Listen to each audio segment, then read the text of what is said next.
ஆண்டவரும் அருமை இரட்சகருமான இயேசு கிறிஸ்துவின் நாமத்தினாலே உங்கள் யாவருக்கும் என்னுடைய காலை வணக்கங்கள். இந்த அதிகாலை தியான நிகழ்ச்சியிலே பரமண்டல ஜெபத்தை ஆண்டவர் அதை ஜெபம் பண்ண வேண்டிய விதம் என்று நம்ம கற்றுக் கொடுத்ததில் கடைசி பகுதி. அதே மத்தேயு 6ஆம் அதிகாரம் 13வது வசனத்தில், ராஜ்யமும் வல்லமையும் மகிமையும் என்றென்றைக்கும் உடையவைகளே ஆமென்.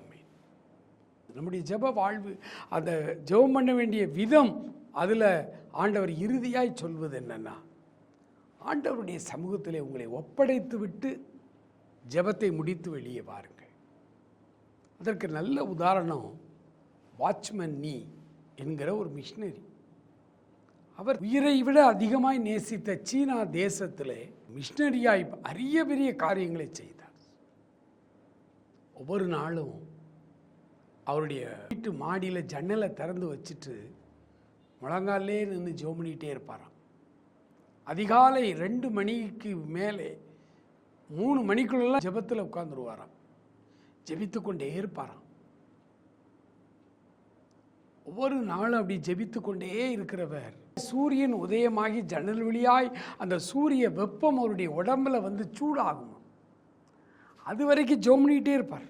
3 மணி நேரம் 4 மணி நேரம் ஜோமிட்டு கடைசியாக ஜெபத்தை முடிக்கும்போது சொல்வார், ஆண்டவரே, இந்த உலக பிரகாரமான இந்த சூரியன் கோடிக்கணக்கான மைல்களுக்கு அங்கிருந்து அந்த சூரியனுடைய கதிர்கள் வந்து என் உடம்பை எப்படி சூடாக்குதோ, அனல் உண்டாக்குதோ, அதே மாதிரி சீனாவில் இருந்து கோடிக்கணக்கான மைல்களுக்கு அப்பால் இருக்கிற நீர் உம்முடைய ஆசீர்வாதங்களினாலே, உம்முடைய ஒளி கதிர்களினாலே ஆண்டவரே, இந்த சீனா தேசத்தை நீர் அனல் உண்டாக்க செய்யும் என்று சொல்லிதான் ஜெபத்தை முடிப்பார்.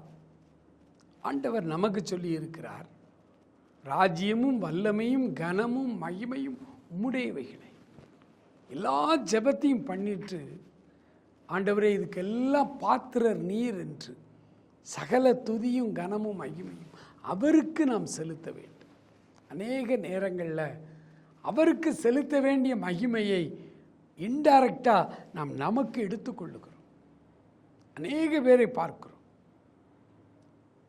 அந்த ஊழியக்காரர்கிட்ட போய் ஜெபம் பண்ணாதான் சுகமாகும், இந்த ஊழியக்காரனைத்தான் ஆண்டவர் இதற்காய் வைத்திருக்கிறார் என்றெல்லாம் தேவன் தன்னுடைய மகிமையை இவர் யாருக்கும் கொடுக்கல, ஆனால் இவங்களாவே எடுத்துக்கொள்ளுகிறார்கள்.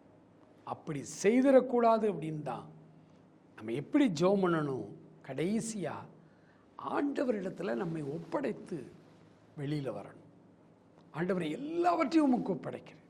அதனால தான் சிலுவையில் கூட 6வது வசனம் முடிந்ததுன்ட்டார். எல்லாத்தையும் முடிச்சாச்சு. அதுக்கப்புறம் 7வது வசனம், பிதாவே உம்முடைய கைகளில் என் ஆவியை ஒப்பு கொடுக்கிறேன், ஒப்படைத்து அவர் வெளியே வர்றார். அதே போல் நாமும் ஒவ்வொரு நாளும் ஜெபிக்கும் பொழுது நம்முடைய ஜெபத்தினுடைய முடிவு எப்படி இருக்கணும்னா, ஆண்டவரே, நான் நட்டேன், அப்பல்லோ நீர் பாய்ச்சினான், விளையச் செய்கிறவரோ நீர், சகல துதியும் கனமும் மகிமையும் ஒருவருக்கே செலுத்துகிறேன், நான் விலகி கொள்ளுகிறேன், நீர் பொறுப்படுத்திக் கொள்ளும்.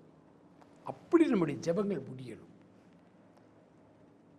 ஆண்டவர் நம்மை இந்த காலை வேளையில் அப்படி ஆசீர்வதிப்பாராக. ஆமென்.